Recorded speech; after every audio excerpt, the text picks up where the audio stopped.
Hi there, you're listening to Unnatural Selection, the show about newsy type stuff and things. My name is George. My name is Tom.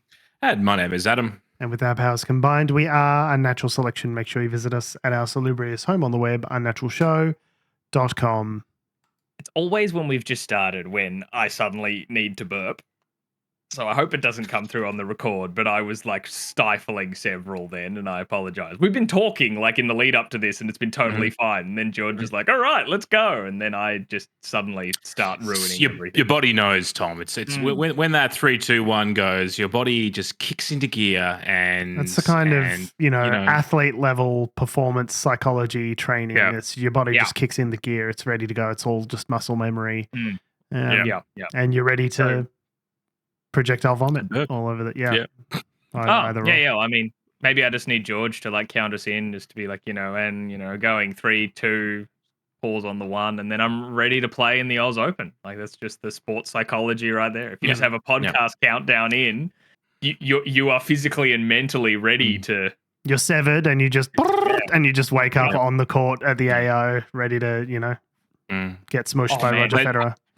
Would that be as a plot line in Severance that like someone's outie turns out as a pro athlete? Like, and so that would just make you wonder, why is a pro athlete also going to work this weird office job for sci-fi Apple? Like, I don't know. I don't know. Maybe Ben Still is looking for some inspiration for the next series. So I don't know. You could put that in the suggestion box, perhaps. Don't fuck me on this, Ben. Don't let this be another Lost where it just meanders for 7 seasons and then there's like flash sideways. They were dead the whole time. Like bullshit. This has got to pay off. Like I'm counting on you, Ben Stiller, to really just pull this through. Dan Erickson, you gotta, whatever it takes, man. Like just get it done. Make it make sense.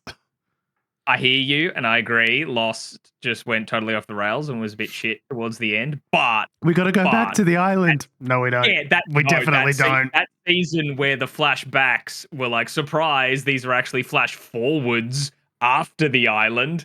That was fire. No, you can't take that away from me. I really liked the last season of Lost, and you guys can all you are the only one. A river. Yeah. No, yeah. Like as soon as they introduced time dilation, I was into it. And then it kind of went a bit weird.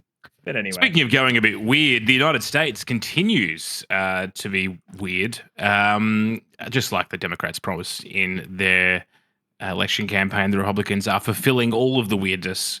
And look, I was hoping this week maybe... they never ran on like dismantling government. Like Trump was all like, we're going to give you no taxes on tips. We're not going to touch your Medicare. We're not going to touch this. We're not going to touch that. And then they arrive and they're like, we've got a mandate to, sell your kidney for parts. Like that's not what they ran on. That's not what they said. They did. Yes, it was in Project 2025, but then Trump disavowed that, said he had nothing to do with it. Obviously, he was lying. But like, if you go by the things that they said that they were running on, it wasn't this. It wasn't President Musk has unlimited authority and is here to kick ass and take names. Like that wasn't the platform. Yeah, I honestly wonder if the US election would have gone differently if people knew ahead of time that a 19-year-old named Big Balls would be a senior advisor to Homeland Security. Probably not. That was public knowledge. I want to see that bizarro timeline where we've all got goatees and are evil, but people knew that Big Balls was going to be in the White House. And Big Balls has now been. We now know who Big Balls is. I don't remember his name from the article that we read. But he is in fact a 19-year-old kid. Just a 19-year-old, and they're talking about his career, and like he was on the rowing team. I'm like, he doesn't have a career because he is a baby. He is a child. He is not allowed to rent a car. Like he is not a real person yet. This 19-year-old is a senior advisor to Homeland Security and was on the high school wrestling team. I was like, okay, on the high school wrestling team. You mean last year? Yeah. When he was graduating. He's not allowed to drink beer yet. You know what I mean? Like he is not a fully formed person. He is a literal child. It's like when you're trying to fill your resume out and they're like, oh, I've got to really pad out the education section. Proficient with Word, bloody Excel, bloody PowerPoint. Put a primary school in there. There you go. That's an educational piece. Nailed primary school. Yep. Yeah. Definitely graduated. But I think we're all asking the wrong questions here. I mean, the real Am I that we dead? need. Is probably the correct question. Am I dead? Have I been dead the whole time? It is. That's where Severance is going. Spoilers. No. I think we really need to be asking the question: is big balls okay? It's not natural, as it turns out, to have big balls. Yeah. Right. And I really think we need to really just someone needs to reach out to him, just say, "Hey, man, if you should, have you got a doctor? Do you need to see someone?" Like, we need to be asking the right questions here. And I think it's one about why are his balls so big? I think, how can we help him? It's a serious men's health question. Checking your balls every now and then, and it sounds like he's either not checking them or he is checking them and doesn't realize it's a problem. Testicular torsion, that's a real thing. It's a danger. And, I know there was that South Park episode with Randy Marsh and they're bouncing around and it's so funny. That's not normal. I'm sorry. No, it's not. Men's it's not good issues, to have big balls. Yeah. You want some normal size, especially balls. You don't want the South Park situation, because with the tariffs coming in on steel, a wheelbarrow to carry around your huge balls is about to skyrocket in price. So you've got to get on top of that big balls issue sooner rather than later. And scene. So today, this week, I love it when George is bored of our own riffs.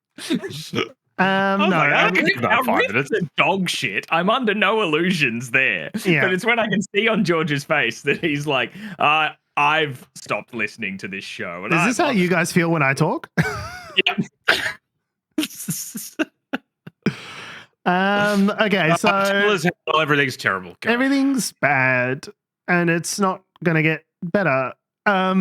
So this week, House Democrats were trying to go to the Department of Education to see what Elon Musk was doing, fiddling around in there, and trying to dismantle it. They say it was one of the agencies that they said they were just going to delete. They want to, and then a journalist asked Trump, "Why did you appoint Linda McMahon to the Department of Education if you're going to dismantle the Department of Education?" He goes, "She's gonna do so good. She's gonna do herself out of a job." So yeah, that's bad, Donald. That's bad. Linda McMahon, who you'll recognize from getting punched in the face on WWE because she's she's Vince McMahon's wife, Vince McMahon, right? Yeah. Anyway, so here are House Democrats trying to have a viral moment and get into the Department of Education, and then there's just some middle school teacher who's stopping them, and I guess that was enough for House Democrats. So call it a day. And let's look at the thing. We're coming in. We're coming in. Don't lock the door. We're coming in. Who are you? You're not coming in. Who are you? Who are you? Who are you? Who are you, sir? Do you have business here? Yes. I have sent the assistant secretary a letter alerting her that we would be here today, and we've asked her for a meeting. Yeah, I don't know that that's been accepted, so until that's accepted. Who are you? And what do you do here? What do you do here? Security responsibility. Get out of the way. We pay for your job. We pay you. Please stand aside, sir. I'm not standing aside. Why not? Because my role is to make sure that... What authority do you have to block members of Congress from the oversight? We all have oversight responsibilities. By what authority can you deny members of Congress their oversight role? You don't have a business reason to be here. You do not have authority, sir. You do not have authority. This man here, who is a federal employee, he told us. No, he's not. Are you a federal employee? No. Huh? Yes. No, he said he's a federal employee. We pay him. We raise money to make sure that we have a Department of Education. Everybody that's hired at the Department of Education are here because we pay for them to be here. Yeah. So it goes on like what's that. That lady at the end's point? Well, if we're paying for him to be here, we're Congress people, we've got an oversight responsibility, so he should let us in. Was that just like the vibe I was getting from her was like, no, he's allowed to be here. Like, he's doing his job to like. She's saying like we pay you, so like we can tell you what to do, and we want you to get the fuck out of the way. Okay. But like, it's a dude who worked there. I don't know. It's just some guy in like a brown polo shirt. Like, definitely didn't cut a very imposing figure. And the Democrats are like, and we're helpless to stop it. He's barred the door. Here it says all access entrance, and he's not allowing us access. Yeah, I guess the one thing they didn't want in their viral moment is House Democrats like throw a guy against the wall to bust into the building and all that sort of stuff. Yeah, it's like, taking the higher road. But man, that's weird. Especially like guy doesn't look like a security guy. Like, you see security guys at government facilities. They don't just look like some dude. He looks like Walter White if he never made meth. That's what he looks like. He just looks like he looks like Walter White, kind of played by Edward Norton. Breaking Bald. Like that's the vibe that we get from this guy. So, but that's just very strange. It's weird. Like, what a bizarro world we live in.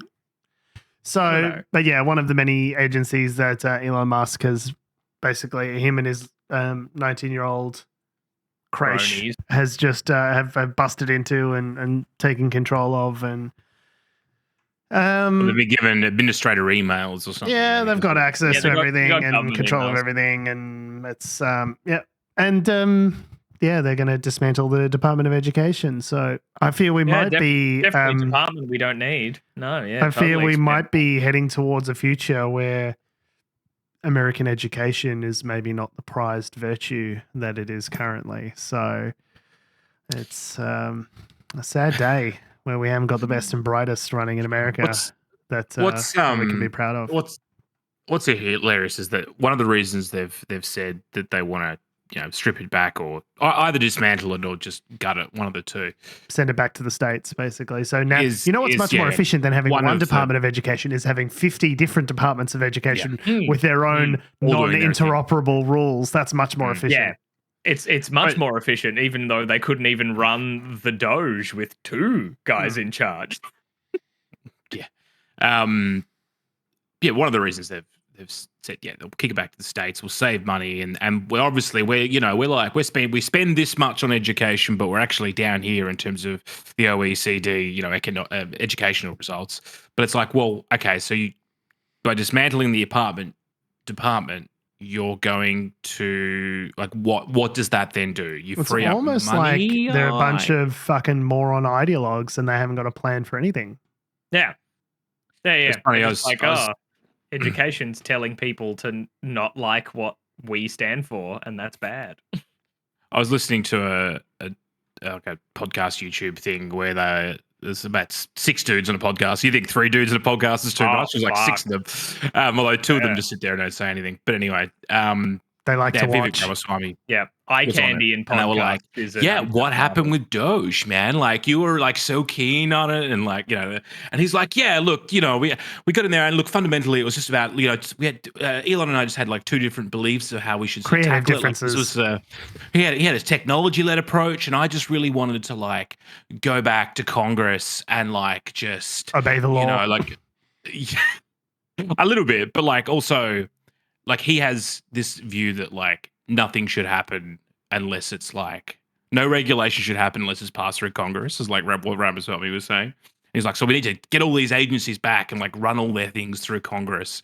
I was like, but Congress created these agencies. Yeah. Right. Like that's called how this works. So there was I think it was a court decision called Chevron deference, I think, which we've mentioned on the show before. Which basically talks about the idea that, so it was a 1984 Supreme Court case, Chevron USA Inc. versus Natural Resources Defense Council. So basically the Supreme Court found that courts, it allowed the ability for Congress to defer to an administrative agency's interpretation of the statute if it's ambiguous, right? So rather than Congress, who are not subject matter experts in a particular area, saying, hey, 80-year-old Chuck Schumer, how many parts per million of particulate matter do you think should be in the atmosphere of, methane? And Chuck Schumer says, what? You say, we are going to enable the EPA, the Environmental Protection Authority, to make decisions about how many parts per million of particulate matter of methane should be in the atmosphere, because they're the experts, right? Which, on the face of it, makes perfect sense. But what this far-right, hyper-conservative, dismantling government, sovereign citizen, I don't know, like jacked libertarian fuckstick muscular ideology is wanting is basically to just dismantle all of that. Dismantle the bureaucrats, dismantle this whole artifice that's been built up around the federal government, and have this, like you said, what Vivek Ramaswamy was suggesting there, as a situation where only things that are explicitly legislated by Congress could be considered regulations. And that, of course... And Congress, we know, is wonderfully efficient. A perfect body that actually works. Yeah, that is actually passing legislation in a way that is perfect and unquestionable. No, obviously... It's a fire hose of legislation. Just absolutely shooting legislation. No, Congress as a body is completely paralyzed and has been for some years because of the recalcitrant Republicans... particularly the kind of Tea Party, don't spend any money, Republicans. So Congress has been paralyzed, and that has been part of the justification for imbuing the executive with all of this additional power and authority to act that Trump's been capitalizing on, is because, it's just like, you're not going to get anything through Congress, so who's going to do it? The president's got to do it. It's this kind of like unitary executive, like Congress is paralyzed, they won't do anything, they're all lined up behind me, so they're not going to challenge me. The Republicans own all major levers of power in Washington, House, Senate, executive, supermajority on the Supreme Court. So basically Trump has looked at that situation and gone, I can do whatever I want and no one's going to stop me, so I will. And that's what's precipitated all of this, flurry of bullshit over the last couple of weeks. But the thing is like, it is, even if Congress were operating correctly, and yet a bunch of well-intentioned, intelligent people who are like informed by subject matter experts and putting the volume of like legislation that would need to be going through. Oh yeah.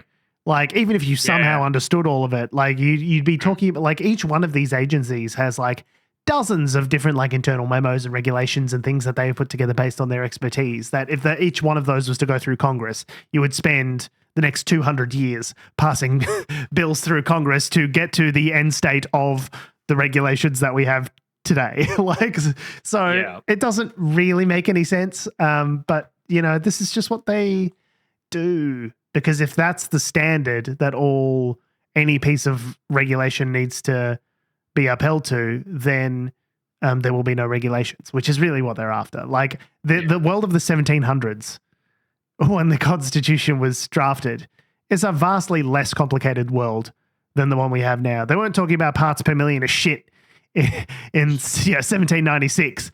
They were just worried about the British coming back and burning the White House down. Like, that's they're like, oh, they got too many cannons. Like, that was the level of, it's just a different fucking world, right? So, It is a different world. I didn't realize that Linda McMahon was like Linda McMahon of Vince McMahon's wife, World Wrestling Federation. I did not realize that. The chair, give him the chair. That's. I mean, does she have any background in like education or anything like that? Not that I'm aware of, and believe it or not, Tom, she's not even the worst qualified member of Trump's cabinet for that reason. Yeah. Like, she seems like a not insane person. So she hasn't cut off the head of a whale ever, to my knowledge. As far as we know, Oh, speaking of cutting off heads of whales, everyone's favorite sociopath, RFK Jr. has been confirmed. That he's a sociopath? Yeah. Well, only if you judge him by the things that he does and says. I mean, sure. So he's been confirmed as Secretary of Health. Tulsi Gabbard has been confirmed to her position as Director of National Intelligence. And we're just rolling just snake eyes across the board on every single one of these pricks. It really is the darkest timeline. I should start growing my goatee now. I mean, Tulsi Gabbard's got the whole rogue white strip of hair, just the sort of like comic book sort of style. Oh, you mean Rogue, the character from X-Men? From X-Men. Right? You meant more like she'd gone rogue or something. Like, no, well, she did, when she went and met with Assad and then said I wasn't planning to meet with him, but he met me at the airport, and it was just a happenstance meeting with the dictator, like you know how you do. Yeah, I just accidentally just tripped and fell and ended up in a room sitting with a dictator. Yeah, it's like one of those TikToks where they like slip and then she like gets on a plane to Syria, slips into first class, slips into champagne. Like slips into, they just keep slipping all the way to Damascus. Fuck, can you imagine that? Just slip and then suddenly, and then there you are with the dictator. Follow for part 2. Yeah, of course I need to find out what happens in part 2. All right. We've got RFK will have good people around him, like Pete Evans. So I saw Pete Evans said that they should start like a website together or something. To make America healthy again, or Maha. I just like, Maha, like fucking hell. Why is it that like we are 10 steps behind the dumbest motherfuckers ever to walk the planet? Have you noticed that? There's just like the dumbest people ever to have lived are just beating the shit out of the left of the world over. Like it is genuinely infuriating. Yeah. I mean, when you give the dumbest people who've ever existed all the positions of power, I mean, there's not a whole lot you can do. Yeah. But those dumb people are going to save money, apparently. And I guess that's how they're going to justify tax cuts. Cuts. Even though a large part of the Republican caucus are these like Tea Party, tea baggers. That's all about, lowering the deficit and anti-government debt and all this sort of stuff. And yet it seems like they're more than happy to just wave through a $5 to $11 trillion additional deficit because that's what is going to be lost in revenue over the next decade if Trump extends his tax cuts. So, yeah, the debt's good if all the money goes to right-wing oligarchs. There's good debt, George, and there's bad debt. Bad debt is giving anything to poor people. John Maynard Keynes would agree with you. Fools. Yeah, no, up until the point where giving money to poor people is theft. But like, there is definitely good debt and bad debt. That is true. I would say that creating an $11.2 trillion hole in the budget in order to hand money back to rich people who don't need it is probably not the best they're gonna remove all the agencies, which means they're gonna remove all the spending, which means they'll balance out, George. Don't you see? This is how it all wasn't comes the together. point they were trying to Elon was trying to save, was it 2 trillion or 6 trillion? 2 trillion a year out of the yearly budget. Yeah, he was trying to save $2 trillion a year. And so then being like, oh cool, that means we can spend at least 5. No, like I don't understand money, and that's it. I even know that. Neither do they, Tom. That math does not work. Neither do they. So basically the Trump tax cuts that went through in 2017. I guess the Biden administration saw it as like a political loser to try and roll them back because it would get painted as tax increases essentially. And they didn't want to risk, potentially losing the election to Donald Trump over. How did that work out, fuckos? It must suck to even try to do a good thing. Yeah, it'd be shit to even try or appear to be trying. That would that'd be shit, wouldn't it? So the idea is, these Trump tax cuts from 2017 are going to be extended, and that's leaving it up to $11.2 trillion on the table over the next decade. But it's good because they actually expire this year. They were supposed to, yeah. Yep. But they're not going to now. So it's crazy just to have 4 years to be where you're in the position to undo anything fucking horrific that the previous guy did, and just not doing that. So without more tax increases or new spending cuts to close that gap, the proposed taxes would drive up the federal government's debt to between 132% and 149% of GDP by 2035, compared to just under 100% of GDP, which is what it is currently. Right. Now, in case you're wondering, how much debt against the GDP was Greece under when they went through a potentially like Eurozone shattering sovereign debt crisis. Like country ruining debt crisis. Yeah, which sent shockwaves through the rest of the economy in the world, for several years. That was just over 125%. And this will bring the debt to GDP. And Greece is like a tiny little, like I can say this because my ancestors are from Greece, compared to the economy of the United States. Greece is kind of a marginal shit stain compared to the economy of the United States, which makes up the bulk of everything. Like half of the economy of the world is in the United States, more or less. All right. So by 2035, we should have our submarines, right? So I love the idea that you think there's going to be a 2035 at this rate, because surely dates. Like if there are no humans around to observe them, it's like a tree falls in the woods, right? If it doesn't make a sound, if there's no one around to hear it, does 2035 exist if we've all died because of, rising sea levels and heat exhaustion? I mean, yes, it does, because it just keeps counting in the lunar cycles. It'll just be a rock floating around and no one will be there to observe it, but it will exist. I think we're forgetting, that 132% and 149%. We're forgetting the golden rule of capitalism. Graph goes up and to the right, and that includes your debt. Number go You're up. not doing debt right unless it's going up and to the right at all times. If your debt goes down, you are listening. failing. Commonwealth Bank is listening, and they are learning, and they are wanting you to borrow more. Commonwealth Bank nods their head, takes notes. If your debt is going down, you need to fire the entire board. I don't make the rules. That's just capitalism. Yeah. You say that as a joke, but that is basic, but more or less has been the fiscal policy of every major Western country since the financial crisis. Is more debt equals more good, more asset price inflation, number go up. So that's you're joking, but that's essentially what's been happening. So and that article is hilarious because, and I'm going to jump ahead in the rundown a little bit.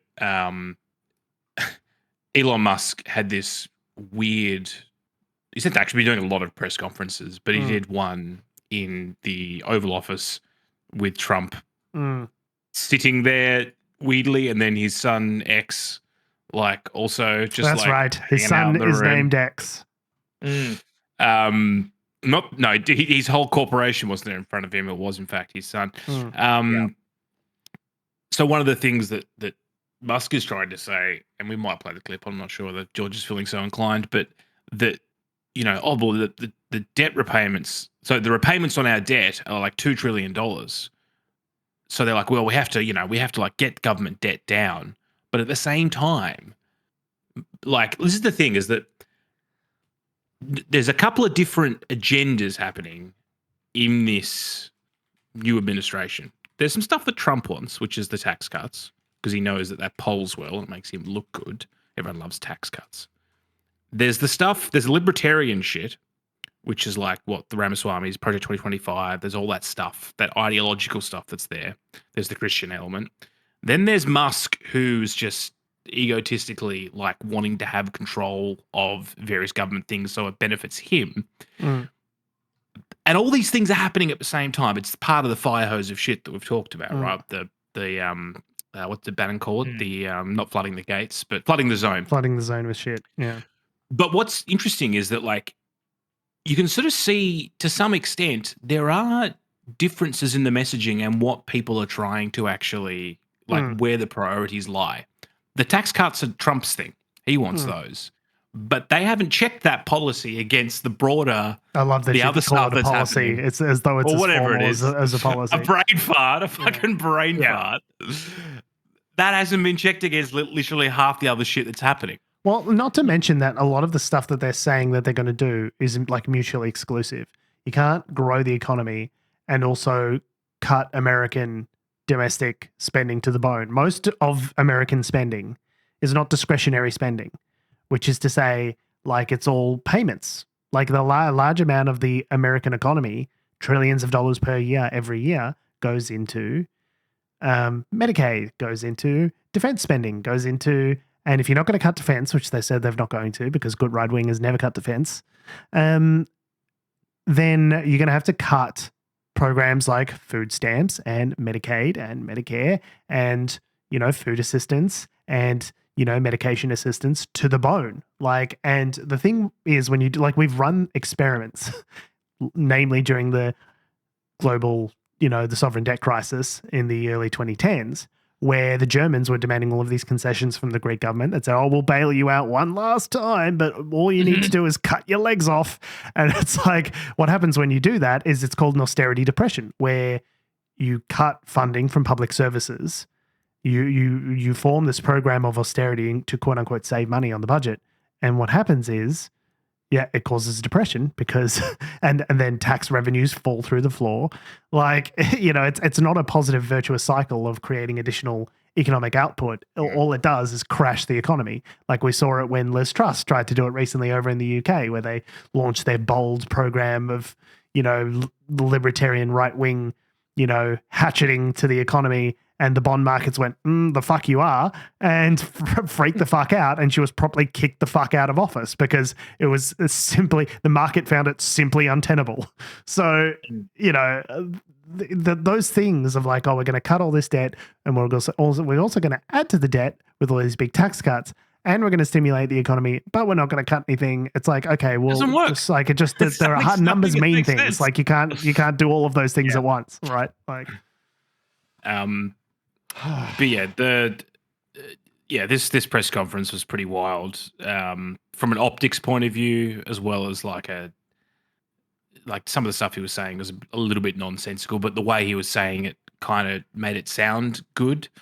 And there was this one he did in the press in the Oval Office, this Musk. And there was also the one where he was speaking to world leaders in Dubai. He's been doing panels in different areas. He's been getting around, trying to sort of sell, I guess, the fact that him and his 19-year-old proteges are in all these government departments. Was this one the clip that you're referring to? This one or the tech support one? Oh, this one. Yeah. Yeah. Yeah. Well, we'll play that now. It's Elon Musk. Talking to the World Government Summit in the United Arab Emirates about just various government departments they are wanting to delete. That's a direct quote from the world's smartest, richest, bestest boy. And how do you guarantee that all the incredible achievements that you aim to have in terms of savings, in terms of impacting the lives of the American people are not going to be reversed in 4 years? Typically, the cycle gets reversed every 4 years. Do you think it's going to be so impactful that it won't be reversed? Is there any ways that you can ensure that the progress is going to be continuous? Well, I think we do need to delete entire agencies as opposed to leave part of them behind. Because if you leave part of them behind, it's easy. It's kind of like leaving a weed. If you don't remove the roots of the weed, then it's easy for the weed to grow back. But if you remove the roots of the weed, it doesn't stop weeds from ever growing back, but it makes it harder. So we have to really delete entire agencies, many of them.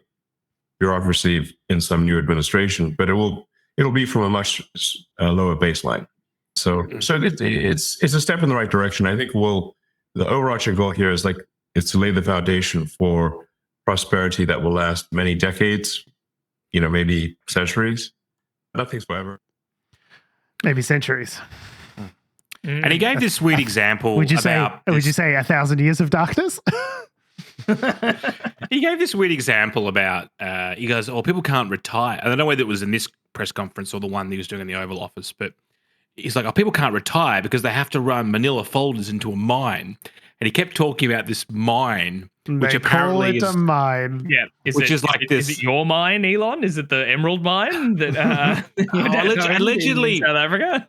Allegedly, it's I don't know, some sort of department of the US government that deals with payroll, I think was kind of what he was getting at. And they don't use computer systems, or the computer systems they've got are antiquated. And look, he had a few points about, we need to update the technology so everything talks to each other. That's fine. No one's disagreeing with that. I love how every fucking New York Times commentary is and no one's saying that the government can't be more efficient, but there's different ways to do it. It's like, yeah, but this is not actually what we're talking about. We're not actually talking about making the government more efficient. What we're talking about is taking a hatchet to the fucking federal government and like whatever doesn't bleed out, whatever's left, will be left to future generations. Like, it's not the same thing as like going in with a scalpel and finding line items and inefficiencies. Like Ezra Klein has talked a lot about this on his podcast about like, how do we update procurement? And there's a lot of like outdated systems, but there's like reasons that old government systems are running on fucking COBOL, which is a programming language which originated in the 50s, is because there's a lot of fucking government regulations saying things need to be done in this order in a specific way, and there's like special interests, and like that is the work of government, is unpicking all of those different special interests. And like, there's a reason things are the way they are. It's not necessarily because it's the most efficient, it's because it's sediment, because a government, a country is not like a corporation, not like a startup that's existed for 10 years and you can just start on Salesforce. A government exists for hundreds of years, right? And so they started when it was the post office was a donkey pulling a cart. And so there's a whole bunch of like rules that have accreted over the last 250 fucking years.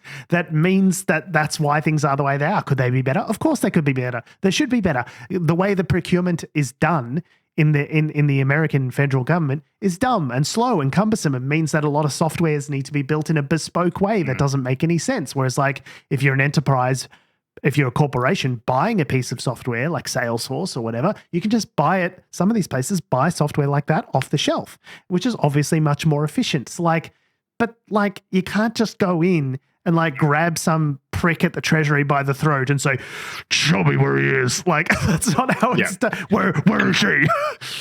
And this is what I've noticed over the last week, is that Musk has been out there pushing and selling what they're doing very deliberately, as it is some sort of Silicon Valley, like we're move just trying fast to and break things. Which is inherently not going to work with something so complicated. There are unforeseen consequences that will happen from all this. Not to mention the fact is you can't just delete an agency. You need to pass that through Congress. I guess you could defund it and fire everyone, so it's effectively deleted. But like, it's not as simple as just going click, click, click. Well, USAID is basically deleted now. Like, they've circumvented the process, which is to go through. And the thing is Trump has the power to do all of these things. He's doing it because he wants to do it this way. He wants to break the law. He wants to move fast and break things. They want shock and awe, right? Because he has the levers of power. He has the House. He has the Senate. He has, supermajority on the Supreme Court. They own the executive branch, obviously. Like, if you want to do this, you can pass laws to do this. Right? You can do it the right way and still get to the result that you want, but that's going to take weeks or months. And he doesn't want to do things in weeks or months. He wants to do things in days. And so what's happening is, even though he has the authority to do all of this legitimately, he prefers to do it illegitimately in order to send the message, right? To chill any sort of dissent, right? And what I find hilarious about all this, so that's the way Musk's selling it. Musk is, and Trump, are sort of pushing it that, they're just trying to make things better or whatever. It's the same way he handled it at Twitter, right? Like, it's just come in. Yeah. It's literally like out of Machiavelli's The Prince. Yeah. Like, there's a passage in the Prince, which is like a famous book by Machiavelli, which talks about when you take over a principality, you occupy it. Like, you go in there, and this is exactly what Elon does. He sets up camp and make sure that, when things are running the exact way that you want them to run under your rule. You can't just conquer it and then go away. You need to conquer it and sit on it, and then, and start making changes from within the territory. Like, this is how he runs all the companies that he's taken over. Stories about him being on the line at Tesla, about moving into the headquarters at Twitter when he took it over. This is his MO, right? But my point is that what's been interesting, if you look at various right-wing social media things that I sometimes am sort of inclined to do. Why are you in the algorithm, Adam? Why are you in that part of the algorithm, buddy? I like to see the cognitive dissonance of people just being very, very for this and wanting to see this happen is hilarious. Also, the same people that are like, America, fuck yeah, a democracy. Yeah. And they can hold those two thoughts Fauci's a criminal. in their heads at the same time. Fauci's a criminal. He's an unelected bureaucrat who made all these changes during the pandemic. Arrest Fauci, lock her up, lock Hillary Clinton up. All these unelected bureaucrats doing things we don't like. Oh, there's unelected bureaucrats with no accountability doing things we do like. Actually, it's fine. It's not tyranny in that case. In that case, it's fine. I have no principles. I'm a right-wing shill piece of shit. And this is the thing with fascism, right? This is why it's dangerous, is because it overrides your base programming, or perhaps it reverts back to your base programming. I don't know which one's which, but it's installed at the kernel level. It's installed at the kernel level, and it disables your ability to rationally think through these things. Anyway, so there has been pushback, obviously, from the judicial branch of the United States. So there's obviously a slew of lawsuits being pumped through at the moment. And there was one federal judge that found that the White House needed to stop a bunch of funding, the funding freeze for a couple of things that they'd sort of ordered to be stopped, and they gave them an order to release those funds. And that was they like said they did a week and a half ago, but they haven't. And then so this judge has pointed out that the U.S. District Judge John McConnell Jr. Has found that they're still haven't done it. He pointed that out, called it out. Didn't hold them in contempt of court or any of those sort of things that he could have done yet. But meanwhile, the White House has launched an appeal, and they're going to try and sort of, I guess, somehow argue that like the judicial system is biased, I guess, is probably what they're going to go with. The thing is like there's a word for this when a federal court judge tells you to do something and you, the administration, choose not to do it. And it rhymes with bromstitutional Bryces. Like this is the kind of thing where, like, yes, it's. I mean, we sort of touched on this in a previous episode, but if the federal court or if the Supreme Court rules against you and tells you to do things, and like JD Vance says, and you turn around and say, "Or you in what army? How are you going to enforce it?" That goes to a breach of the balance of powers. Right? Between the executive, the judiciary, and Congress, right? Like it is constitutional 101 basic stuff, is that you have three co-equal like pillars of government and they keep each other in check, checks and balances. And although the use of the word in co-equal is redundant, but that's all. We're not going to dwell on that. That's fine. But like, I can't think of anything else now. Thanks, George. Equal just does all the work there. Three equal branches, and they don't need to be co-equal. It's just redundant. But like, aside from that, the idea that you have like that is civics 101 for America. You have the three branches of government. They keep each other in check. Checks and like that's where the term checks and balances comes from. So if you, as the executive, say, you and what fucking army, that kind of breaks democracy, and we're sort of sitting on the precipice of that happening now. Like, as you say, Adam, there's other remedies that the court can order, like contempt of court and things like that, or they can send the U.S. Marshals after Trump. But it's like, which department do the U.S. Marshals work for? The Department of Justice. Who's the head of the Department of Justice? Oh, it's Donald Trump. Like, it's this kind of like Mobius strip of like circuitous logic of like, they're completely powerless to really enforce anything. So, well, I was watching an interview with a former Obama administration lady. I can't remember exactly her role in that administration, but she was saying that, they asked her, the ABC asked her point blank, is like, are they in a constitutional crisis? She goes, "Oh, we're not there yet." She not said quite. through gritted teeth. not there yet. Just there. Crossed. Because obviously this will all go to the Supreme Court, and then the Supreme Court will probably end up, siding with Trump. But she's, they asked. It's looking her, they also constitutional crisis-y, though. Yeah. she also said that like one of the questions that was asked was, well, how long do you think it'll take to actually get some resolutions on this? Like this could take years or months. And she goes, oh, look, some of them will probably get flushed out in the case of a couple of months, whereas some others might drag on. But, once some of those precedents have started to be set, I imagine the dominoes will start to fall much quicker, my thinking personally. But it is fascinating. Yeah, watching Americans like who someone who's been in the halls of government sort of just be like, we're not all that bad. Like it's not as bad as what you think it is, but it's still pretty bad. Like trying to put a positive spin on it somehow. I was like, which is literally the dog gif where the room is on fire and the dog's drinking coffee, saying this is fine. Yeah, literally. It's bad. Good times. It's horrific. And obviously, we've talked about Musk, and one of the reasons why it's so fucking weird that he's in there is because he has a billion conflicts of interest. He actually has potentially about 15 billion conflicts of interest because that's how many dollars he gets from the federal government through his various companies.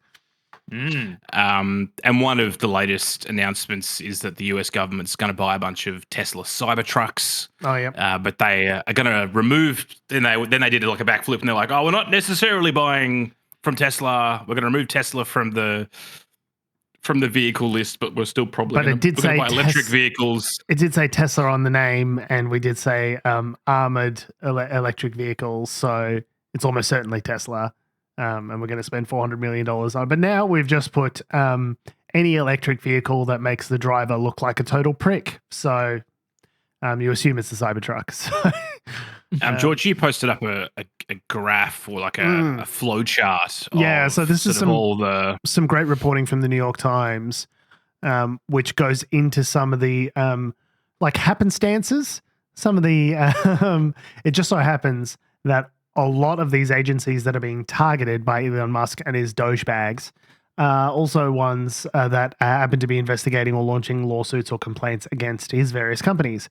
So, for example, and down to like specific people even that have been fired that were like running a particular investigation into him and things like that. So, there was one woman, I forget which department she worked for, who just like sounded like such a boss.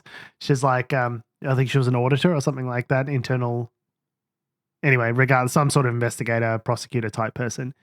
And they issued the order to fire her. And she's like, no, you can't. That's not a legal order. I'm going to work anyways. And she was escorted off the premises. But like, yeah, like the idea that it just so happens that all of these people, that are, the Department of Transportation is looking at SpaceX, the Department of Interior is looking at SpaceX, the Department of Justice has a lawsuit against SpaceX, the Department of Agriculture's got an investigation into Neuralink, National Labor Relations Board is looking too, SpaceX, Tesla, X, the Equal Opportunity Employment Commission is looking at Tesla, Consumer Financial Protection Bureau is looking at Tesla, is looking at X, because of this kind of like payments, everything app thing that they're wanting to launch, right? So it's like, it's not surprising, right, to notice that a billionaire is obviously exercising power in their own self-interest. It's kind of how they become billionaires in the first place, is their complete willingness to step on the corpses of everyone who defies them. But like,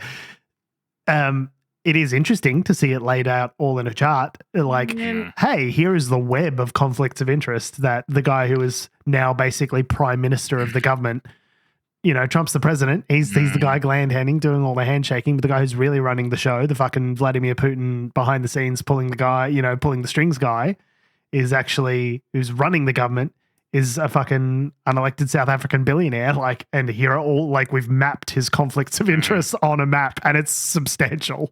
Like, it's the just other interesting. One that's not on there is the FAA as well, which obviously has. Oh, he's had massive issues with the FAA, because of SpaceX, and they keep blowing stuff up and like destroying environmental situations and endangering people and all this sort of stuff. And the FAA is like, you shouldn't be doing that. And Elon's like, have you tried going and fucking yourselves? Like.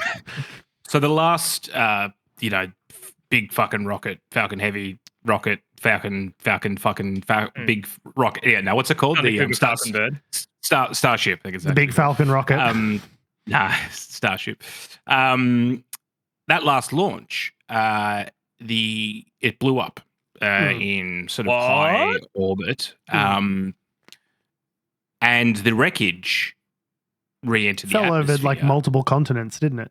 Yeah, but what it meant was, and they said they'd sort of this is why the FAA exists, right? They'd planned this out and gone, well, actually, if it blows up, then we're going to have to put like a no-fly zone in this like longitude or this latitude of space, which means that once all the debris is down, then we can reopen it. So what that meant was, in the Caribbean, all the aircraft were just grounded for like a couple of hours while they were waiting for this debris to get down from the upper atmosphere. Caused absolute chaos with all the airlines. Now, and the excuse was, oh, maybe the window, like the area was too big and they should have shrunk it, and maybe if they thought about it a bit more, and like anyway, but it's like, yeah, can't believe these bloody government types didn't correctly clean up this billionaire shithead's mistakes. Yeah. Like, could you be how more irresponsible targeted as to where the flaming husks of your mistakes crash land, please? It's pretty spectacular footage as well if you want to look at it. But it's like this is one of the things. Is like, and Elon wants to get reduced requirements from the FAA so they can launch more regularly. But like without those FAA regulations, they wouldn't have had that ban on that airspace, which means that like there would have been planes flying through with fucking like the end of days, like Armageddon, like shit flying past airplanes. The toilet seat flying off the fucking Falcon rocket at 3,000 kilometers a second, just ripping through 747s like a knife through butter. Yeah, that's exactly what you want. People would have died. Yeah. Yeah, people would have died. And he clearly has no qualms killing people. He's killing people in Myanmar, like we talked about last week. I do think there is a kind of a sociopathic, like when I was talking about RFK, there is a kind of sociopathic impulse of like, well, if it's this utilitarian kind of like, well, I'm helping the world, I'm saving the world, I'm saving America, I'm making us an interplanetary species, I'm sending us to Mars. And so everything I do, like Sam Bankman-Fried with, that FTX. Sorry? FTX. That's right. That's what I was grasping for. Thank you. With his cryptocurrency exchange, they kept justifying all this dumb, risky, shithead behavior, taking from one pocket and putting in the other pocket and making high-risk bets and gambling essentially with other people's money. And they justified it because, we're going to use the money that we make to help fix the world. And there's going to be 12 trillion people in the future whose lives will be better off. So we have to do it. There's a moral imperative for us to fix the world. If we don't fix the world, we're like morally bankrupt. And I think it's a similar kind of philosophy going on with Elon Musk, where it's like, oh no, I'm single-handedly going to make us an interplanetary species. So if, I'll do whatever I need to do in order to make that reality happen. And if people get in the way of that, if people get in the way of me becoming an even richest man in the world, then I will trample their corpse. Like they are grist for the mill. Like it's literally the dramatic arc of a supervillain, right? Yeah, he's literally fucking Lex Luthor. I was like, are you describing Elon Musk or Thanos? Yeah. Like, literally. I'm going to kill half of all life for the benefit of the other half of all life. I was thinking of like Ozymandias from Watchmen. Elon's nowhere near that smart or clever as Ozymandias from Watchmen. That's the thing with these broligarchs is they think they're good at one thing. They won capitalism, and I'm really good at making money by just whipping my workers to work harder, and getting a bunch of government subsidies. And so I'm a genius at that, and so I must be a genius at government. I must be a genius at politics. I must be a genius at immigration. I must be a genius best for everybody. I know what's best for everyone because I made the most money, and the money is a cultural signifier that I'm smarter than you and I'm better than you. But it completely completely forgets the fact that some people go into public service for the sake of doing good. Some people choose not to make more money when more money is an option on the table because they prefer now this is a word you may not be familiar with, for their soul, not to do the more money thing. They prefer to choose the thing that makes the world a better place or that serves their soul, that makes more good rather than more money. And I think billionaires just can't conceptualize people who would choose something else over more money. Like they just can't even, it's just like a solipsistic, like I'm the center of the universe. And so the way I think of everything is the way everyone must think of everything. And so if I have the most money, then I'm the most good I'm the best boy at all things.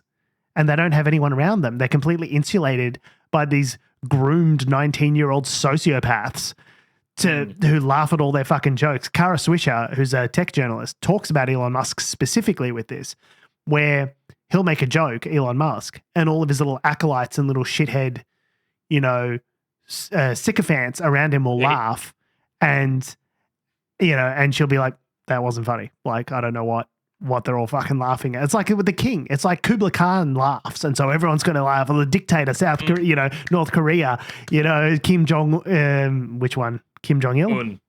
Kim Jong Un. I always get him confused. Kim Jong Un laughs, and so everyone needs to laugh, because if you don't laugh, you're going to get shot out of a fucking cannon, right? So, like, this is the insulated groupthink that he's surrounded himself with. So there's no real person around him to say like, "Hey, Elon, that's a really dumb fucking idea." So he's surrounded by yes men. He's on fucking ketamine half the time, allegedly. Like, this is not the person who needs to be running anything, let alone the fucking US government into the ground. Like, it's just outstanding. But he's relatable because he brought his kid with him to a press conference. And he keeps having more. Have you noticed? I've never seen Elon Musk with a child in the same room ever until Luigi Mangione shot that CEO. Then all of a sudden, he's just draping himself with this child we've never fucking seen before. Allegedly. Okay, it's on tape, but whatever. I don't think he denied doing it. Anyway, it's besides the point. Like, trial hasn't happened yet. All of a sudden, one CEO gets shot, and then Elon Musk is, "Look, I'm friendly dad. Look, I got this little 4-year-old out with me hanging out in the Oval Office for some fun." The richest guy in the world can't afford fucking healthcare. That's how expensive childcare. That's how expensive fucking childcare is. Even the guy worth $400 billion can't even fucking afford. You're at work, Elon. Put your child away. What are you doing? Yeah, look, he's a massive fuckwit, and the child being there just made me feel mainly sad, because I'm like, that child has zero hope of not being completely fucked. Just hello, prop. Forever. Hello, prop child. Hello, Aeon, whatever they're called, Jesus and Christ. just being warped by their fuckwit dad and all the money in the world. But little 4-year-old X, there's a clip somewhere, I should have sent it through to you guys, did tell Trump, "I wish you'd shut your mouth."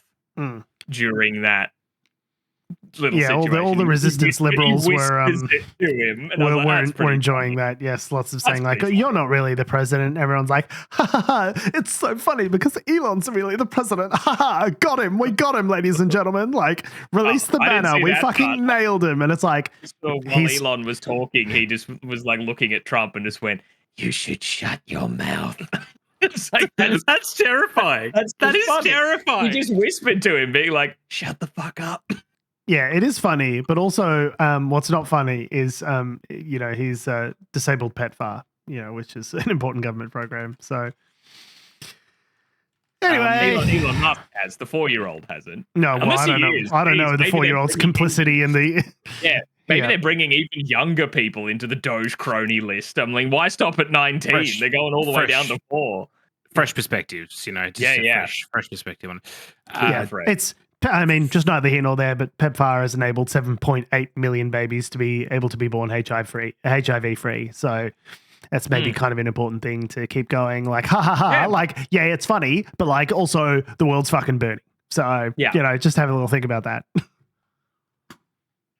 Actually, this wasn't in the rundown this week, but they're making moves on the whole, "I'm going to end Ukraine in a day, but plus several months kind of thing. Basically Trump just like straight up just called Putin and had a discussion with him for an undisclosed amount of time. Oh yeah, they said they've reached like an accord about the war in Ukraine, and Zelensky was like, "Oh, did you maybe want to speak to the guy who runs Ukraine?" Or because I was like the other guy consulted at all. So JD Vance, and then Trump called Zelensky second in that phone chain. So then JD Vance got on his bike and then went across to Europe sat down with Zelensky, and everyone's in agreement that we really want peace. We really want peace, and Zelensky's also just like, hey, yeah, make sure we're in the fucking room when you discuss that. and Hegseth was out there saying, we know that Ukraine's probably going to have to give up some territory, and they're probably not going to be part of NATO and all this sort of stuff. It's like, don't give away a bargaining position before you've even started bargaining. This is terrible. Wasn't this meant to be the fucking art of the deal cabinet? They're just like, yeah, we're probably going to lose a shit ton on this deal. Like, I'm absolutely. He's just like the Gil from The Simpsons and trying to negotiate. Yeah. Gil's not going to be eaten tonight. Like, we're gonna have a peace here between Russia and Ukraine. Yeah, please, I need this. I need it so bad. I haven't got a leg to stand on, Vladimir. I mean, this is all. I'm assuming Zelensky's kind of probably gamed this out to some extent, but like that's effectively what we're seeing here is that it's going to be at least two legs of this deal are going to be Ukraine cuts its losses and just gives whatever it's already lost back to Russia. Yeah, and agrees to never. Crimea is definitely out of the picture. That gets completely annexed. And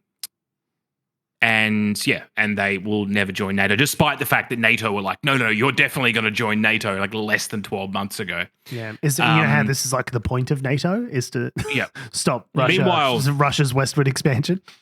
Meanwhile, the Europeans are like freaking the fuck out and did not have a good time with JD Vance. Like Zelensky apparently got along with JD Vance and the American contingent much better than the rest of the Europeans did. Well, he knows his Zelensky is nothing if not an excellent salesman. He knows his mark, right? The people are saying, the Lithuanians are like, fuck, they're going to come through through Belarus, like they're worried about it. So anyway, there's going to be some sort of peace, quote unquote, conference, despite the fact that the Russians are also saying in back channels and through various other people that aren't Putin, we're not giving a fucking inch. Like, look, we hold the levers of power here. You'll just give us what we want. Oh, and Trump was saying like it was a bad war and they shouldn't have gotten into it. And Ukraine's like, I know, bro. Same. I also think we shouldn't have gotten into this war. But it wasn't really up to us because we got fucking invaded. Yeah. We didn't just choose to be invaded, you fucking moron. Also, Ukraine alleged that Russia like drone striked Chernobyl. And Russia said, no, we didn't. You did. Shut up. And you hit your own Chernobyl. So luckily it just only went through the outer casing and didn't pierce the concrete shell that is holding the reactor that is very much still not chill. Nice to know we're close to nuclear Armageddon at any moment. Do you remember at the start of the war, the Russians came through Chernobyl as part of one of their axes of advance. And they dug trenches. They got people. They were getting their troops to dig trenches around the fucking reactor. And it was not long. I don't feel like it was that long after the HBO show. I feel like it was pretty close. A minute.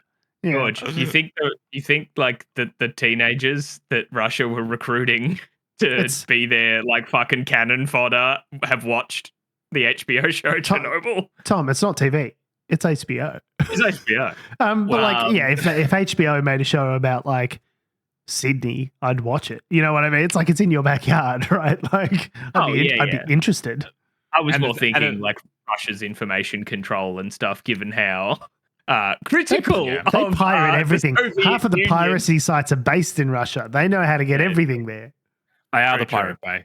But that was fucking grim. That probably these ignorant Russian soldiers just are like, I've been told to dig here, so I did, and I'm going to get turbo cancer. Yeah. They just start coughing, like they stick one shovel into the ground, just like start coughing blood just immediately. Yeah, like just fucking awful. But so that was a thing that also happened this week.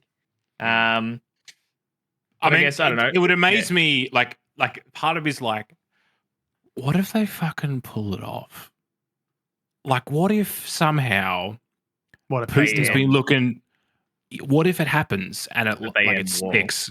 Like, what if Putin's actually this whole time has just been waiting for this administration to come in so he can do this to get an out? Like, maybe Putin's been looking for an out. He doesn't want an out. No, his out is dying this is- or getting, Gaddafi'd. Like those are the only two options for Putin is just living long enough to die in office or getting dragged kicking and screaming into the street with, to meet the pointy end of a bayonet. Those are the only two options.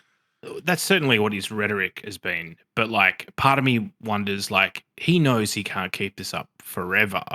He thinks he can keep it they're in a better position Ukrainians. They're in a exactly. They're in a better position to maintain than the Ukrainians are. For the Ukrainians lose the Americans as their biggest ally, who are funding the whole operation essentially. Then the Ukrainians aren't going to be able to hold out. Like Europe can maybe scale up, but I mean, there are a lot of governments that have switched over to the right wing over in Europe that aren't really keen on keeping this campaign up either. So Putin knew when they launched this campaign of sanctions and military funding for Ukraine against his invasion, he knew that Western governments weren't going to be able to keep it up because they would lose interest. It would become unpopular. People would start getting annoyed. Why are we sending all this money overseas? Like he knew that Western democracies are impatient and he could just wait them out.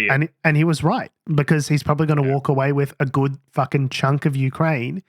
He's going to annex the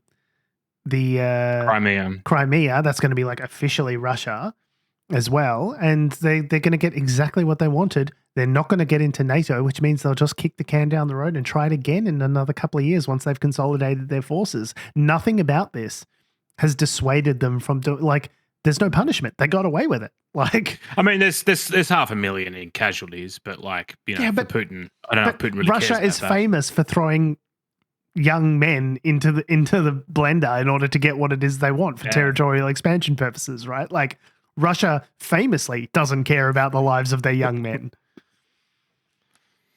Yeah. Well, we also, I know we're running quite long and we've got some Australia stuff to talk to, but I mean, if the 4-year-old son of Elon Musk being in the Oval Office and his shenanigans bothered you, good news, you won't, the Associated Press won't be able to tell us about it ever again because the White House are banning their journalists. Why, you ask? Is it because they've been holding them to account on like their bullshit and everything?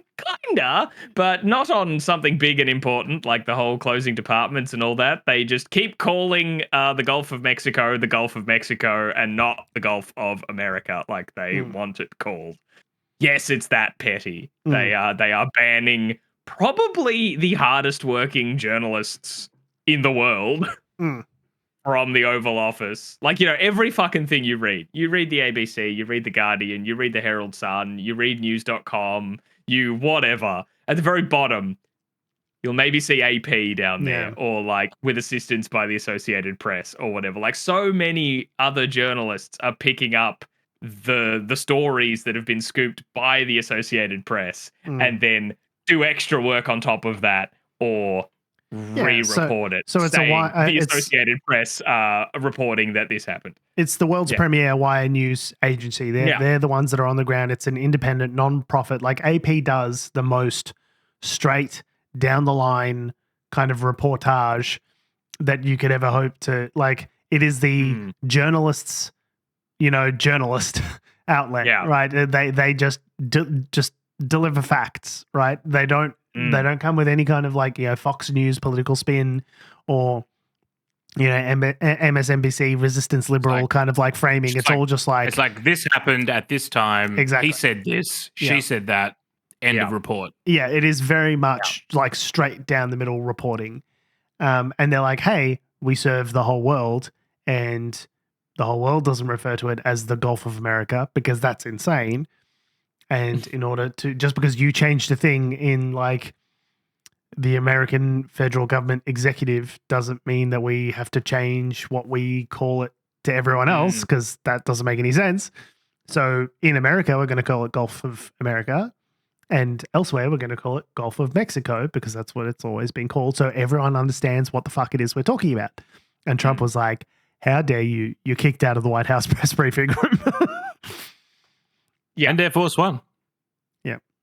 Yeah, absolutely. And I guess it's a fine hill for the AP to die on, but it just seems like super weird. Like, it kind of makes sense from the perspective of the Trump administration, right? If you're a fascist, you don't want the bare bones facts, like constantly just reporting all the things that constantly happen in your White House, and you were waiting for an excuse to ban them. Yeah. So there's in George Orwell's, I'm not going to be the guy that, like constantly brings up 1984, but in George Orwell's 1984, there was this whole chunk that talks about newspeak, right? Yeah. And what newspeak is a way of essentially reducing the language to only contain certain concepts that were found to be like amenable to the administration, right? Double to plus those in power. ungood. So rather than saying it was very good or very bad, you say things were plus good or double plus good or double plus ungood, right? And it's a weird language framing thing, but the whole idea of doing that and the concept that Orwell is trying to communicate there is talking about how the way you utilize language and the way you frame the world affects reality. Because they say, okay, well, we're just there's all these words that we're going to shed from the English language, and it's going to give us additional control. Like the idea of treason as an idea doesn't exist. And if you as the populace can't understand resistance, can't understand treason, because it's not a concept that you even understand or have even heard of, then how can you mount a resistance? How can you, how can you push back against the state if you don't even have the language to describe the concepts of pushing back against the state? And I don't think I'm drawing too much of a bow to say like this is what Trump is doing, saying, "Oh, you're rejecting my framing, or you can get the fuck out." Like I'm gonna exercise my big muscles and kick you out because you don't agree with my framing. Because if you exercise resistance here, where else are you going to exercise resistance and not agree with my framing on other topics? Yeah. So it's meant to have a chilling effect on the press, right? Yeah. Like, and the one thing that Donald Trump never wants is anyone just reporting factually what he does, because it never looks good for him. And how he has survived all this time is how he just reframes, even in the face of extreme, like infallible scrutiny, that he rejects your reality and substitutes his own. Yeah. So, yeah, it's pretty crazy. Also, I saw like Google and everyone have lined up to just also rename it to the Gulf of America in Google Maps and shit. Just for reasons. Actually, I think when I looked it up on my phone recently, it has both with a slash between them. So maybe they're trying to do the middle ground of the Associated Press. It'd be like, we'll call it both things so everyone knows what we're talking about. Fucking dickhead. It's such a weird, like... I don't know, for the Trump administration, it's so weird to be like, yeah, this is where we're gonna, this is where we're gonna draw the line. There's this quote from, I was trying to find the exact quote from 1984. The party told you to reject the evidence of your eyes and ears. It was their final, most essential command. Yeah, that's where they own. That's when they know they really own the power. Is when they own the space between your ears. Right? Like it's not just enough to have you say the things. They need you to love Big Brother, right? Like they need you to actually love him with your whole heart. Like that's fascism, right? And that you can see that being exercised here. It's like you can't say the different thing. You can't reject reality and say that's not correct. You need to live in my reality, otherwise you can't be here at all. Like it's genuinely terrifying. Oh yeah. And it's over the Gulf of America. The dumbest possible thing that it could be about. Speaking of genuinely terrifying, a new poll has said that, if the election was about to happen here in Australia, Peter Dutton would be the Prime Minister, because that's the fucking hellscape that we live in at the moment. Just rolling snake eyes across the board this year. Yeah. So, the pollster YouGov, just an awful name, was released a recent report where they had taken a poll, I think, between January 22nd and Feb 12. They had spoken to just shy of 41,000 Australians. I believe their polling method, though, is like calling people's homes. So means you've spoken to exclusively old people. Because That's the thing I I don't wonder. have a landline. Do you guys have landlines? No. Like, I wonder whether they discount certain people they've spoken to get a balanced metric of demographics. I don't really quite understand how they would do that, but yeah. The ABC's taken a lot of weight to this. I was listening to Casey Briggs talk about it this morning. The numbers with Casey Briggs. Numbers of Casey Briggs. Because it's got such a large so many numbers. base, like 40,000, it's actually quite a large data set. That's a statistically representative sample for sure. Yeah, they're able to extrapolate quite a lot of stuff out of it. And basically what it showed was that inner city seats would effectively, on the balance probabilities, stay the same. Support for independence would probably stay around the same. But in the urban fringes of capital cities like Melbourne and Sydney, seats will flip. Man, I hate the urban fringes. The urban fringes always fuck us, don't they? Aren't you an urban fringer? Yeah, I know. And it's my neighbours. I'm looking around going, which one of you motherfuckers is about to vote for Peter Dutton? I can All of see them. it. A bunch of them. All It's of only, I'm alone out here. It's just me. I love it. George will walk into a voting booth and then suddenly realise he's ticked one for Peter Dutton and go, oh, fuck. Oh, what have I done? It's happening. It's happening. And essentially the reason is obviously cost of living, right? Those communities are ones that are owning houses, are dealing with interest rate, interest rates being as high as they are, as well as other cost of living pressures. They're the ones with families. They're the ones with families, and they're the ones that are potentially the most stressed out, right? Yeah. Believe it or not, though, Property Pete with his $300 million property portfolio is probably not going to be the one to save you there. I'll be honest. Hasn't he also said he's not in favor of the RBA lowering interest rates because he doesn't want inflation to go up? So, like, it's so silly to be like, I'll vote for Peter Dutton because currently interest rates suck, so I want to change things. Like, yeah, but that guy doesn't. Anyway. And a Liberal government will be focused on lowering the cost of living, unless, of course, you have a mortgage, in which case, suck eggs, cunt. Sorry, did I say cost of living? I meant denying rights to trans people. Sorry, I get those things mixed up. I always get those two confused. The other thing that this poll confirmed was that it's unlikely that any of the two major parties would form an outright majority. So we're likely I thought that was for interesting. a hung parliament. However, the coalition would have the smallest gap to bridge with the crossbench. Yeah. So if they're saying around 73 seats, which they need a majority of 75. Yes, so it's much more likely. I don't see independents like Monique Ryan and Allegra Spender and people like that going with the coalition. I just don't see that happening. There will be independents that will be like, "Oh, you're going to cut my electorate a sweet deal?" Yeah. I'll jump and the centrist ones will definitely be like, "Oh yeah, okay, if I can get a benefit out of it, then yeah, sure." Even Andrew Wilkie in Hobart, who is a very principled man, I'd imagine if he could wreak an extra couple of million for like the Hobart Stadium or some shit like that, or housing or something, he'd support him, I reckon.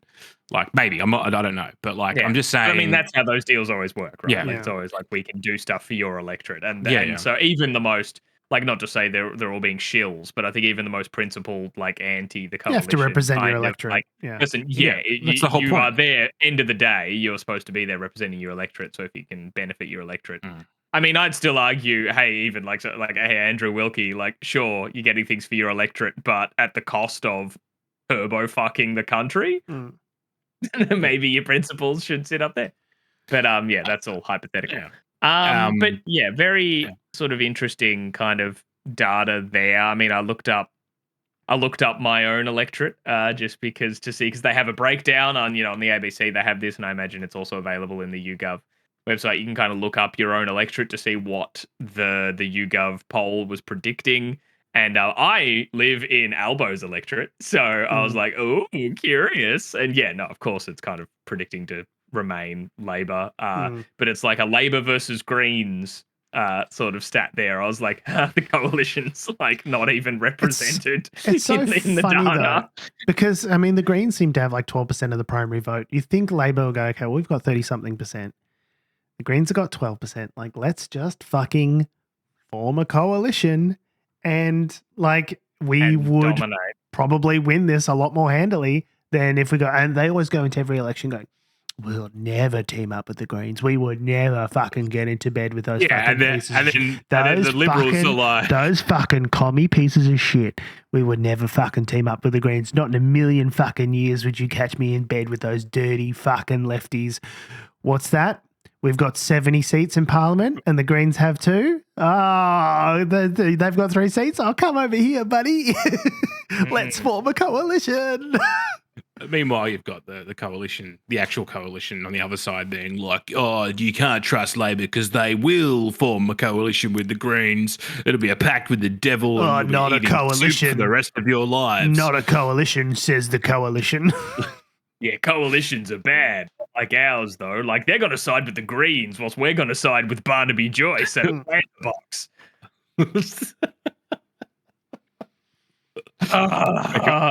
It's all so fun. I've been enjoying what's it called? Fucking Potato Advocate. Sorry. Yeah. Just calling Dutton Timu Trump. Like, Timu Trump is great. I mean, yeah, it's a great gag, but also it's kind of accurate in the the Timu reference of like knockoff and all that, sure. But like he is definitely looking at what's working over there. And I mean, George, you recently recorded your breakdown of like just Peter Dutton for a couple of minutes talking about where he sits on wokeism, the woke agenda, and just wanting to, for some reason, thinking what's most important right now is taking away puberty blockers from teenagers and all this sort of stuff. Like, yeah, he's looking at how kind of rhetoric has advocate it. Right, explicitly, but they were talking a lot about it and showing support for the UK, who was, who's banning puberty, who has banned puberty blockers for underage kids based on some spurious pseudoscience evidence. So it's like, I mean, they haven't promised us Catherine Deves 2.0, but they seem to be like talking a lot about it. And it's like, why thinking it loudly? Why, thinking it loudly. Yes, exactly. That's such a good way of putting it. Yeah, they're just thinking out loud a lot about all of this stuff, right? So I imagine we're going to be seeing a lot of just asking questions about, the woke lefty agenda. And I'm just in favor of kids' safety. And it's like, we were talking about trans people. Why are you talking about kids' safety all of a sudden? It's just like, no reason. Yeah, and it's the same. I think you brought it up in your video, which I think people should go check out. I'll chuck it in the show notes if people are so interested. But referring to when he talked about the voice, like he drops in like the voice referendum and being like, no, like, that agenda I think was all like terrible, and it's just not what Indigenous people need. And it's like, okay, but I haven't heard you now say, okay, so you campaigned against that because you thought it wasn't the right thing to do for Indigenous Australians. Yeah, what's your new agenda for Indigenous people? Yeah, exactly. Like what is your policy on what we should be doing to better the lives of Indigenous Australians and crickets? So it's all bullshit and rhetoric, and it's terrible. And I love though in this ABC article about the YouGov polling the photo of Peter Dutton that they are headlining it with. He looks cartoonishly evil. It's very funny. Just him like smiling with maniacal glee up to like just looking upwards in Parliament. I don't know what he was looking at. No, he's definitely, if you could put a noise to this picture, it'd be yeah. Yeah. Excellent. Yeah, look at that. Look at that guy. I can't believe he's going to be the next Prime Minister of Australia. It's so annoying because he sucks so bad. Oh, he's just so awful. Yeah. Dark days we live in. Election has to happen essentially within 3 months of tomorrow at time of recording. They're waiting. Wait for the rate cut. They're waiting for the rate cut from the RBA, and then Labor can turn around and go, hold, so they can turn around and go, what fucking fantastic economic managers we are. We got a single rate cut. How's that? And everyone's going to go, my mortgage is still $4,000 a month. I'm drowning. Can you could you help me out? Have a spine on something? Anything, could you care about anything? Just do something, please. I'm dying. And they're going to lose. On that note, we always will be Unnatural Selection. Make sure you visit us at our salubrious home on the web, unnaturalshow.com. Make sure you follow us on all the bullshit social medias that have, do, or ever will exist. That's Instagram, Facebook, and Blue Sky at Unnatural Show. Make sure you follow me on Instagram and Blue Sky at George Tsipos. I'm on Twitter. You can follow me there, I guess. I don't do a whole lot or much else on any of the other platforms, really. But at Tom D. Heath, if you want, I might say something stupid occasionally. No one bats 1,000, as Elon says. Yeah. No, we didn't get the $50 million condom thing right. No one bats 1,000. Fucking idiot. And you can follow me down to the latest or the next polling that will come out. I'm going to go out to the next polling firm. I'm going to get on the phones, speak to Geraldine from Caroline Springs, and really just distill down, the issues that she's facing. And we'll put that data out with the other 90-year-olds that they've phoned up who are sitting at home and are actually inclined to answer the phone. And we'll release an incredibly incorrect poll. And will you be including the N-words that she uses, or would we be... No, we'll filter those we'll out. Censor those. Let's be reasonable, okay. George. Yeah, fair enough. Yep. Can't have the data too raw. Thanks for listening, guys. I love your faces. We'll see you next week.